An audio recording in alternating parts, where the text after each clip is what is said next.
വനംവകുപ്പ് മേധാവി ഗംഗാ സിംഗിനെ മാറ്റാൻ തീരുമാനമില്ലെന്ന് മന്ത്രി കെ ശശീന്ദ്രൻ. പുറത്തുവന്ന വാർത്തകൾ തെറ്റാണ്. വനംവകുപ്പിനെതിരെ നടന്നത് ദുഷ്പ്രചാരണമാണെന്നും മന്ത്രി പ്രതികരിച്ചു.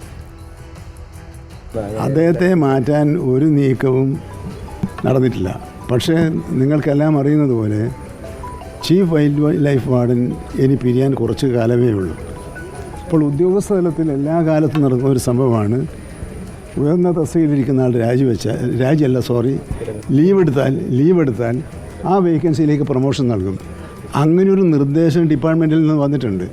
ആ നിർദ്ദേശത്തോട് പക്ഷേ ഗവൺമെൻറ് അനുകൂലിച്ചിട്ടില്ല. അതിൻ്റെ അർത്ഥം ഗംഗാ സിംഗിനെ ലീവ് എടുക്കാനോ അല്ലെങ്കിൽ ഏതെങ്കിലും തരത്തിൽ ഒഴിഞ്ഞു പോകാനോ ഏതെങ്കിലും തരത്തിലുള്ള ആലോചന ഞങ്ങൾ നടത്തിയിട്ടില്ല. അത് തികച്ചും വനം വകുപ്പിൻ്റെ പ്രവർത്തനങ്ങളെ തെറ്റായ തരത്തിൽ ജനങ്ങളുടെ മുമ്പിൽ എത്തിക്കുന്നതിന് വേണ്ടിയുള്ള ശ്രമങ്ങളുടെ ഭാഗമായി പോയി.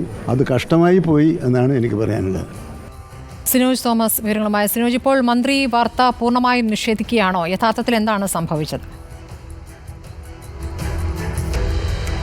സ്മൃതി, വാർത്ത പൂർണ്ണമായി മന്ത്രി നിഷേധിക്കുകയാണ്. ഇന്ന് കോഴിക്കോട് ജില്ലയിലാണ് വനംവകുപ്പിൻ്റെ വനമഹോത്സവത്തിൻ്റെ സംസ്ഥാന സമാപന സമ്മേളനം നടക്കുന്നത്. ആ പരിപാടിയിൽ വനമന്ത്രിയും വനംവകുപ്പ് മേധാവിയും മറ്റ് വനംവകുപ്പിലെ ഉന്നത ഉദ്യോഗസ്ഥരും ഉണ്ടായിരുന്നു. ആ വനംവകുപ്പ് മേധാവിയുടെ സാന്നിധ്യത്തിൽ തന്നെയാണ് നമ്മൾ ഇക്കാര്യം മന്ത്രിയോട് ചോദിക്കുന്നത്. ആ സമയത്ത് മന്ത്രി പറഞ്ഞു, എനിക്കൊപ്പം തന്നെ വനംവകുപ്പ് മേധാവിയുണ്ട്, ഗംഗാ സിംഗ് ഉണ്ട്. അത്തരം വാർത്തകൾ പൂർണ്ണമായും തെറ്റാണ്. വനംവകുപ്പ് മേധാവിയെ മാറ്റാനോ അല്ലെങ്കിൽ അദ്ദേഹത്തെ മാറ്റാൻ ശ്രമം നടത്തുകയോ തൻ്റെ ഭാഗത്തുനിന്ന് ചെയ്തിട്ടില്ല എന്നാണ് അദ്ദേഹം പറഞ്ഞിരിക്കുന്നത്. പക്ഷേ പുറത്തു വന്ന വാർത്തകൾ വനംവകുപ്പ് മേധാവി ഗംഗാ സിംഗിൻ്റെ ഭാഗത്തുനിന്ന് വീഴ്ചകൾ ഉണ്ടാകുന്നു, നിലവിലുള്ള പദ്ധതി നടപ്പാക്കാൻ വീഴ്ചകൾ വരുന്നു, പുതിയ പദ്ധതികൾ നടപ്പാക്കാൻ കഴിയുന്നില്ല.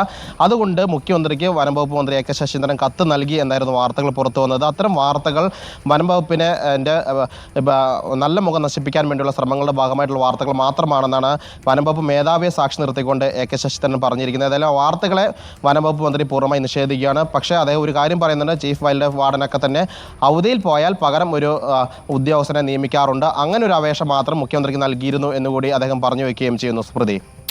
ശരി, സിനോജ് തോമസ് ആണ് വിവരങ്ങൾ നൽകിയത്.